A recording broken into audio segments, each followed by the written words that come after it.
Hello बच्चों, कैसे हैं आप सभी लोग। आप सभी का स्वागत है डीडीसी कोचिंग में। मैं दीपक कुमार एक बार फिर से आप सभी लोग के साथ जुड़ चुका हूं ईपी बोर्ड एग्जाम 2024 की क्लास 10वीं का मैथ लेकर जानदार जबरदस्त दोस्तों आप लोगों के साथ हम जुड़ चुके हैं। बच्चों यहां से हम लोग सवाल पढ़ेंगे। क्वेश्चन नंबर 1 कह रहा है कि सिद्ध कीजिए कि करनी में 5 एक अपरिमेय संख्या है।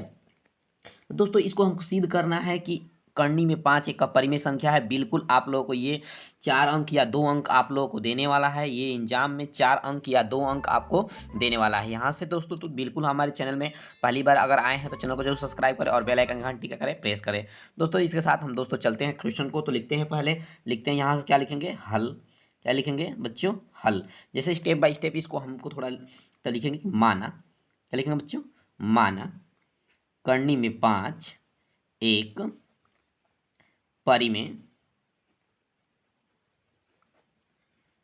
संख्या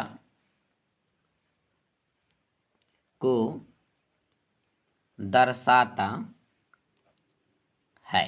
क्या लिखेंगे कि माना कि करनी में एक पाँच एक परिमेय संख्या को क्या करता है, दर्शाता है। तो करनी में 5 क्या है, इसके बराबर हम मान लेंगे P बटा Q है, के रूप में है, के रूप में है। तो लिखेंगे यहाँ से कि जहाँ जहाँ P और Q सअभाज्य है, सअभाज्य है तथा Q डज नॉट इक्वल 0। ठीक है बच्चों, तो इतना आप लोग को समझ में आया। ऐसा ही आप लोग को स्टेप करना है और बिल्कुल दोस्तों आप लोग को जबरदस्त ये सवाल समझ में आएगा। हम ऐसे ट्रिक के साथ आप लोगों के साथ आए हैं तो बिल्कुल आप लोग को समझ में आएगा। ठीक है दोस्तों, तो देखते हैं। तो अब लिखेंगे करनी में 5 बराबर P बटा Q। आप बच्चों हम बता दें आपको कि एक बार और कि P बटा Q के हम ही माने हैं तो आप लोग भी P बटा Q मानेंगे। तो आप उससे कोई दिक्कत नहीं होता है। आप P बटा Q माने या A बटा B माने या हम यहाँ पर कुछ भी मान सकते हैं आप। ठीक है बच्चों, तो यहाँ से आपको कोई दिक्कत होने वाली नहीं है। अब इसको हम लिखेंगे क्या चीज़, दोनों पक्षों का वर्ग करने पर। दोनों पक्षों का वर्ग करेंगे। ये करनी में 5 का वर्ग बराबर P बटा Q का वर्ग। इसका वर्ग करेंगे तो 5 बराबर ये कहा जाएगा P का स्क्वायर बटा Q का स्क्वायर। अब देखिए इसको हम लिख सकते हैं क्या कि इसका गुणा हम कर देंगे तो लिखेंगे P का स्क्वायर बराबर 5Q स्क्वायर। समीकरण नंबर 1। समीकरण नंबर क्या हो जाएगा, 1।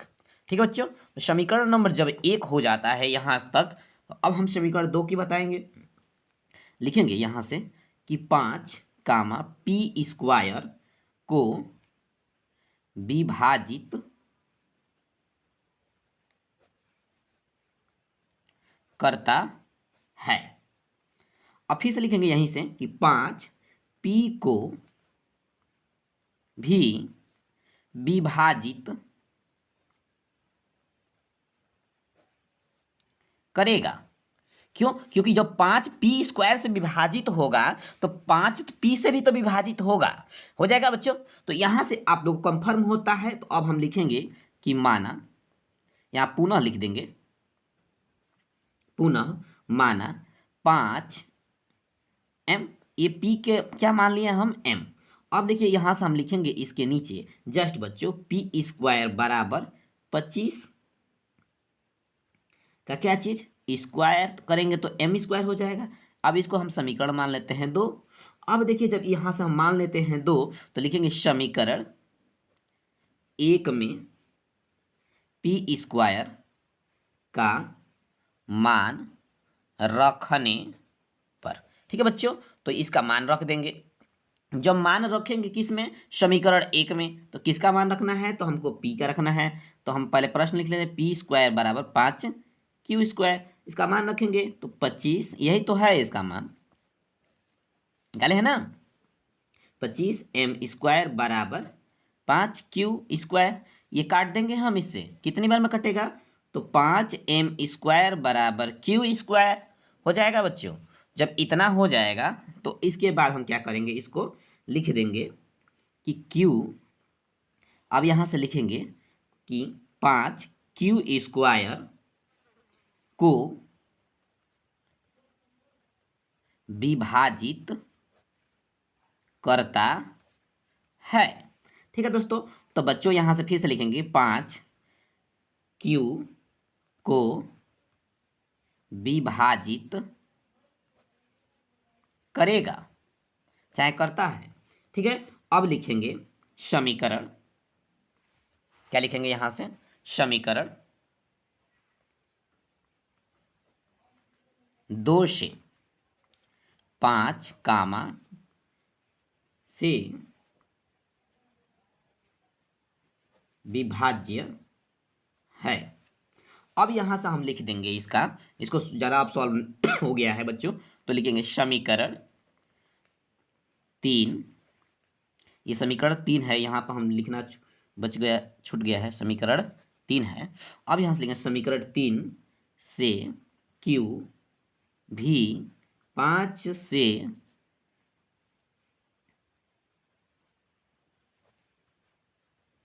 है। अब यहाँ पर लिख देंगे कि 5P और Q का उभय निष्ठ गुणनखंड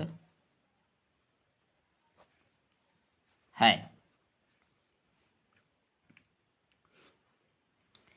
यह मान्यता का विरोध करता है। तो थोड़ा सा हम इधर कर इसकी लिख देंगे इसका। ठीक है बच्चों, तो यहाँ से हम लिख दे रहे हैं, इसको आप पूरा देख लीजिए।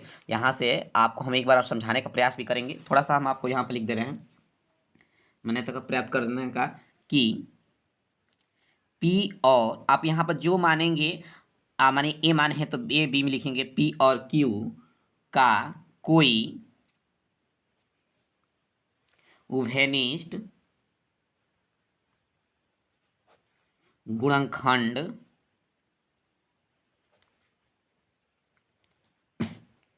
नहीं है। तो अब लिख देंगे यहाँ से कि अतः, क्या लिखेंगे दोस्तों, अतः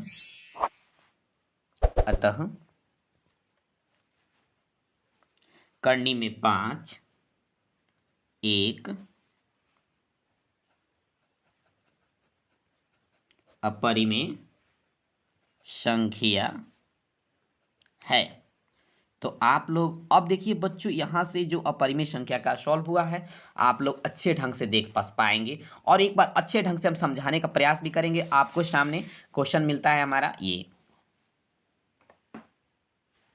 तो चलिए देखते हैं। कह रहा है कि सिद्ध कीजिए कि करनी में 5 एक अपरिमेय संख्या है। तो आपका ये 4 अंक देने वाला है यहाँ से। तो बिल्कुल आप लोग बच्चों हमारी वीडियो में अंत तक बने रहे, और इसी के साथ दोस्तों आप अभी तक चैनल पर भी नए हैं तो चैनल को जरूर सब्सक्राइब करें दोस्तों। ऐसे कि आप लोगों को ही लिए हम इतना मेहनत कर रहे हैं, तो आप लोग बिल्कुल हमारे चैनल को सपोर्ट करें। अब देखिए दोस्तों, तो यहाँ से हम लिखेंगे माना कि करनी में 5 एक परिमेय संख्या को दर्शाता है। अब हम कुछ भी मान लेंगे, A/B मान लेंगे, या P/Q मान लेंगे, या ये X/Y भी मान लेंगे। ठीक है, तो हम लिखेंगे जहां P और Q एक 100 अभाज्य है। क्या लिखेंगे बच्चों, 100 अभाज्य है, तथा Q डज नॉट इक्वल, अब यहाँ पर कहेंगे सर आप तो Q माने हैं तो लिखेंगे, तो आप अगर Y और XY मानते हैं तो यहाँ पर लिखेंगे Y डज नॉट इक्वल 0, या अगर A B मानते हैं तो B डज नॉट इक्वल 0। मतलब हर डज नॉट इक्वल क्या होता है, 0 होता है बच्चों। ठीक है, तो अब लिखेंगे दोनों पक्षों का वर्ग करने पर, पक्ष क्या है, करनी में 5/P/Q, तो यहाँ पर वर्ग करेंगे, 5 का वर्ग करते हैं तो 5 हो जाता है, और यहाँ से फिर से क्या, P का स्क्वायर और Q का स्क्वायर, P इसका गुणा कर दिए कि कुछ भी नीचे नहीं तो 1 है, और इसको हल कर दिया तिरक, इसका गुणा इसमें और इसका गुणा इसमें, तो अब आ गया P² बराबर 5Q², समीकरण नंबर क्या है, 1 है। अब यहाँ से देखिए जब हम लिखेंगे 5 कामा P² से विभाजित करता है, तो हाँ 5 से जब P² विभाजित होता है तो 5 P से तो भी विभाजित करेगा, तो ये लिख दिया गया है। तो अब इसका स्टेप दूसरा है कि पुनः माने हैं क्या चीज, P = 5M, P = 5M। तो अब लिखे हैं कि दोनों पक्षों का पुनः वर्ग करने पर, यहाँ पर लिख दीजिए कि वर्ग करने पर, वर्ग करने पर, ठीक है। अब वर्ग करने दिए हैं तो ये पी का वर्ग पी स्क्वायर, 5 का वर्ग 25 और एम का वर्ग एम स्क्वायर, किसमें समीकरण 1 में पी स्क्वायर का मान रखने पर। समीकरण 1 कौन सा है बच्चों, तो यही तो समीकरण 1 है। समीकरण 1 में हम किसका मान रख देंगे, पी स्क्वायर का, तो रख दिए हैं बच्चों। तो यहाँ पर देखिए पी स्क्वायर का मान 25 है, 25 एम स्क्वायर, तो यहाँ पर रख दिए हैं 25 एम स्क्वायर। जब यहाँ से 5 से काटे हैं तो क्या आ गया, 5 एम स्क्वायर बट्टा क्यू स्क्वायर हो जाएगा। जब इतना हो जाएगा बच्चों तो इसको भी लिखेंगे नीचे कि लिखेंगे कि 5 भी क्यू स्क्वायर का विभाजित करता है, 5 क्यू को विभाजित करेगा। समीकरण में क्या करेंगे, 3 बना लेंगे। अब यहाँ से लिखेंगे समीकरण 2 से पी 5 से विभाजित है, समीकरण 3 भी उसी तरह लिख देंगे विभाजित है। तो पी और क्यू क्या है, उभयनिष्ठ गुणनखंड है, यह मान्यता का विरोध करता है। तो यहाँ पर क्या लिख देंगे, मान्यता का विरोध करता है, विरोध मतलब समझते हैं ना आप लोग, ठीक है। अब यहाँ से थोड़ा सा बढ़ा देंगे कि P और Q एक उभयनिष्ठ गुणनखंड नहीं है, क्या है, उभयनिष्ठ गुणनखंड नहीं है। तो लिखेंगे कि अतः कर्णी में 5 एक अपरिमेय संख्या है, और उसके बाद लिख देंगे इति क्या चीज, सिद्धम, ये लिख दीजिएगा और ये हो जाएगा इसका राइट। अब देख लीजिए कहीं भी आप लोगों को दिक्कत हो रहा है इस सवाल में तो आप नीचे किसी भी टाइप से आप पूछ सकते हैं। तो ठीक है, थैंक्स फॉर वाचिंग हमारे वीडियो में अंत तक पढ़ने के लिए।